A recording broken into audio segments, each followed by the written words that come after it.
Sweet அப்படின்னாவே வாயில் அப்படியே எச்சி உரையான ஒரு டெலிஷியஸான டிஷ் தாங்க. இந்த மாவை வந்து இதில் கொட்டிடலாம். ஸோ கட்டியெல்லாம் உடைச்சிட்டு லேசாக தண்ணி தெளித்து பிசைங்க.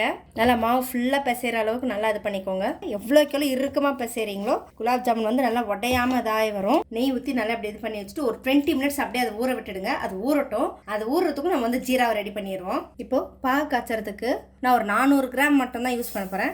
அதே 400 கிராம் தண்ணி ஆட் பண்ணிக்கோங்க. ஸோ நல்லா கொதிக்க விடுங்க. நல்லா உருட்டும் போது நல்லா இப்படி அழுத்தம் கொடுத்து உருட்டும் உள்ளங்கையில் வச்சு பார்த்திங்கன்னா நல்லா அப்படி முழுசாக இருக்கிற மாதிரி. ஸோ இப்போ வந்து உருட்டி வச்சுருக்கிறது எல்லாத்தையும் நம்ம அதில் வந்து போட ஆரம்பிச்சிடலாம். பார்த்திங்கன்னா நல்லா அப்படியே பொரிஞ்சிட்டு வருது. நல்லா பொரிஞ்சிருச்சு. இப்போ இதை வந்து நம்ம காய்ச்சி வச்சுருக்க ஜீராவில் போட்டுருவோம். நல்லா ஒரு 2 ஹவர்ஸுங்க. இந்த மாதிரி சுட்டு எல்லாத்தையுமே நீங்கள் இதில் தான் வந்து ஆட் பண்ண போகிறீங்க.